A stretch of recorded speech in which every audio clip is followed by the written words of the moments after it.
Lalu untuk lesi yang bilateral seperti yang tadi sudah kita bahas ya, kesadarannya apabila mengalami penurunan biasanya lebih menunjukkan ke sistem saraf pusat. Untuk ekstremitasnya juga kita perlu tanyakan ekstremitas sebelah mana, atas atau bawah, proksimal atau distal, dan juga kita tanyakan sensorisnya karena itu akan bermanifestasi apakah ini sesuai dermatomal atau dia merupakan suatu penyakit myelopati atau polineuropati. Jadi sesuai dengan ini. Lalu apakah disertai dengan gangguan berkemi atau disertai dengan gangguan bulbar seperti lidah, rahang, dan laring. Lalu apakah gejala ini berfluktuasi? Misalnya pagi-pagi dia lebih oke, tapi pas ke siang-siang dia bilang, "Oh, matanya jadi lebih nutup, lebih ptosis." Kita perlu mencurigai apakah ini suatu miastenia gravis atau hypokalemic periodic paralysis, tapi bedanya ini sifatnya tiba-tiba, sedangkan MG ini ada polanya. Polanya itu semakin dia beraktivitas, semakin lemas. Oke, untuk diagnosis bandingnya, kita akan secara singkat aja overview. Di sini sudah berdasarkan tingkatan-tingkatan dari paling atas nih, sesuai lokasi anatomis. Jadi pertama dari cerebrum, itu bisa bisa saja keluhannya dari stroke, atau bisa juga dari space occupying. Jadi misalnya ada SOL, atau ada tumor, ada massa, pokoknya segala sesuatu yang lokasinya di cerebrum bisa nih memberikan manifestasi itu juga. Atau ada post-ictal thoughts paralysis. Nah, ini dia merupakan paralisis akibat sehabis kejang. Dan ini normal pada pasien-pasien kejang. Jadi biasanya setelah dia kejang post-ictal, dia akan merasakan lemas. Biasanya kakinya kok susah digerakin. Nah, itu bisa kita sebut sebagai thoughts paralysis. Tapi biasanya thoughts paralysis ini hanya sebentar ya, cuma beberapa menit. Kalau misalnya dia sampai berhari-hari, ya mungkin kita perlu curigai apakah dia ada overlaying dengan si stroke. Lalu apakah ini ada multiple sclerosis, nanti kita akan bahas juga. Lalu menurun ke si subcortex atau brainstem juga bisa ada stroke, di spinal cord bisa ada gangguan pada spinal cord, atau ada transverse myelitis. Lalu apakah ada gangguan di nerve root-nya, atau dia merupakan sebuah polineuropati, semakin turun lagi ke apakah dia ada GBS, atau dia itu ada diabetic polineuropati. Dan ini jadi adalah overview dari diagnosis bandingnya, differential diagnosisnya. Jadi kita akan bahas satu persatu ya. Nah, itu tadi yang neurological, tapi juga kita nggak boleh lupain bahwa ada yang dari non-fisiologik atau non-kategorikal. Ini, ya misalnya ada gangguan konversi atau psikiatrik, ada maling jering, misalnya pasien ini ternyata hanya berpura-pura lemas, misalnya dia ternyata males masuk sekolah atau males kerja, nah itu bisa masuk ke sini, atau ternyata pasien ini ada fibromyalgia atau anxiety disorder. Ini dari yang pertama, ini stroke. Jadi secara singkat aja sebenarnya bahwa menunjukkan bahwa stroke ini juga menjadi diagnosis banding yang utama dari keluhan itu, dan kita harus bisa tentukan dari masing-masing arteri yang dia involved, yang berperan di situ, arteri mana yang mengalami stroke-nya nih, karena dia manifestasinya akan berbeda-beda. Misalnya di anterior cerebral artery, dia lebih manifestasinya kakinya lebih lemas, atau biasanya di middle cerebral artery, misalnya tangannya yang lebih lemas.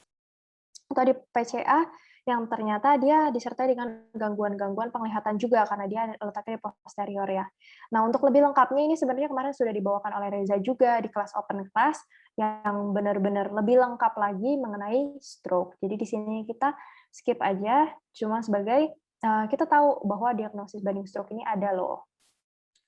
Questionnya. Oke, selanjutnya ada multiple sclerosis. Kita tidak akan membahas sampai pengobatan dan lain-lain, tapi ini adalah poin-poin penting yang kalian perlu tahu dan bisa meningkatkan kecurigaan kalian terhadap multiple sclerosis. Intinya dia ada clinical kriterianya untuk MS, di mana dia itu ada disseminated in space and disseminated in time. Jadi pada pasien ini biasanya ada 2 gejala berbeda, dan bisa dilihat dari MRI-nya, dia lokasinya berbeda, jadi menclok-menclok.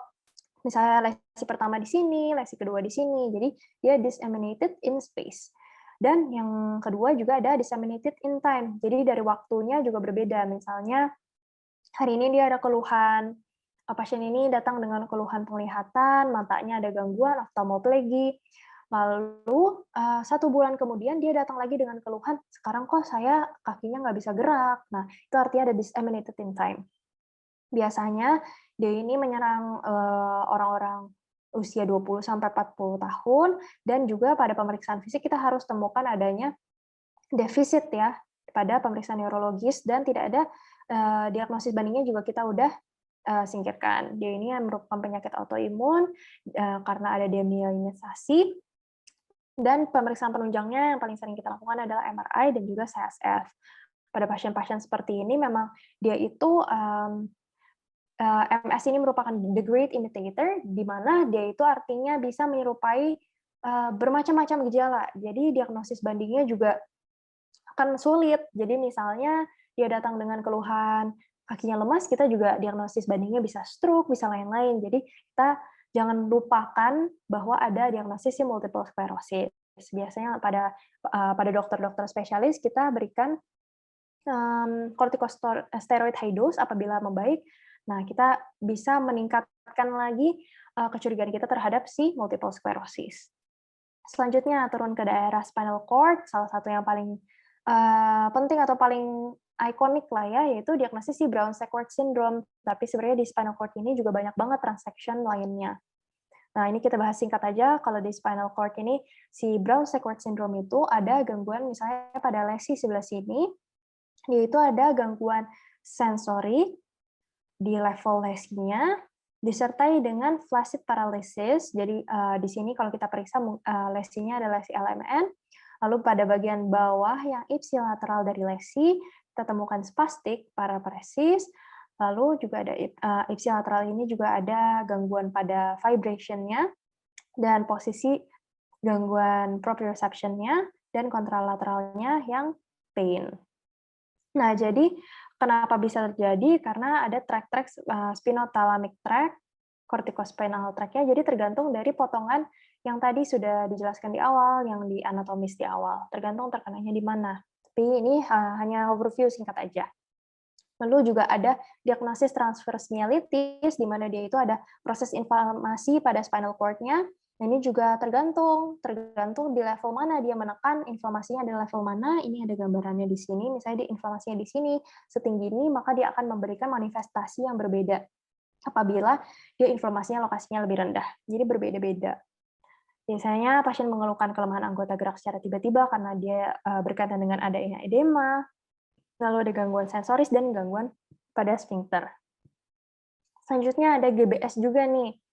Pada pasien dengan GBS ini, biasanya itu ascending, jadi dia keluhannya berasal dari kaki, dan pasien ini biasanya diawali dengan gangguan sensorik dulu, lalu juga bisa disertai dengan gangguan motorik. Jadi biasanya didahului dengan apakah ada GI tract infection, atau upper respiratory infection, atau ada faktor resiko misalnya di imunisasi sebelumnya. Itu adalah faktor resikonya. Lalu kita juga harus memikirkan diagnosis banding seperti diabetik polineuropati, karena dia juga sifatnya ada di ujung-ujungnya, di bagian perifer mengalami gangguan sensasi, gangguan sensorik. Tapi bedanya biasanya pada diabetik polineuropati dia ada gloves and stocking, jadi dia lebih ada gangguan sensorik di tangan, telapak tangan, dan juga di kaki. Sedangkan pada GBS ini biasa mulainya dari kaki, dari bawah, jadi ascending.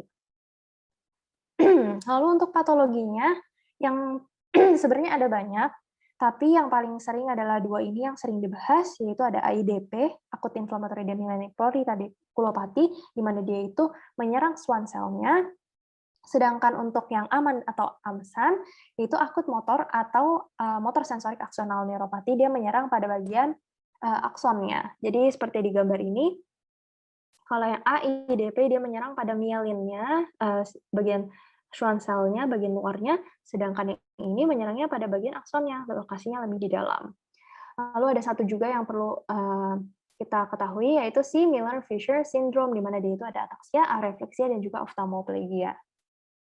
Selanjutnya untuk nerve root compression, ini sama seperti yang tadi di slide sebelumnya udah pernah dibahas ya, bahwa di masing-masing lesi, masing-masing level itu akan memberikan manifestasi yang berbeda-beda. Oke, ini juga symptoms-nya akan berbeda-beda dan tandanya berbeda-beda. Lalu nerve compression syndrome, ini peripheral neuropathy. Nah, kita membahas yang 3 yang paling sering, yaitu ada median nerve injury, radial nerve injury, dan juga ulnar nerve injury atau claw hand, dan manifestasinya dia beda-beda. Bedanya juga karena dia memiliki pola dan momentum yang berbeda, persarafannya beda. Radial ada di sini di bagian dorsal, maka dia akan memberikan manifestasi sebagai wrist drop. Lalu pada bagian ulnar, bagian kelingking, dia manifestasinya seperti claw hand, dan pada bagian radial, median sebelah sini, dia akan memberikan manifestasi sebagai hand of benediction seperti ini. Nah, ini pada pasien-pasien yang datang seperti ini juga bisa mengeluhkan misalnya tangannya sensoriknya aneh, ada tingling, lalu misalnya dia juga merasa lemas, bisa aja pasiennya mengeluhkan lemas, jadi kita tidak boleh melupakan bahwa ada nerve compression syndrome. Oke. Selanjutnya untuk muscular dystrophy, di mana ini merupakan suatu miopati, dan miopati itu ciri khasnya adalah dia lebih gangguan di proksimalnya. Seperti yang tadi, gambarnya tadi ada Gower sign itu. Nah, itu khasnya untuk si DMD. Nah, yang paling sering ini adalah DMD dan juga BMD. Ini Duchenne muscular dystrophy, ini adalah Becker muscular dystrophy. Untuk DMD biasanya lebih sering menyerang pada laki-laki, sedangkan BMD lebih sering menyerang pada perempuan. Untuk age-nya biasanya dia lebih muda, sedangkan untuk BMD dia late onset.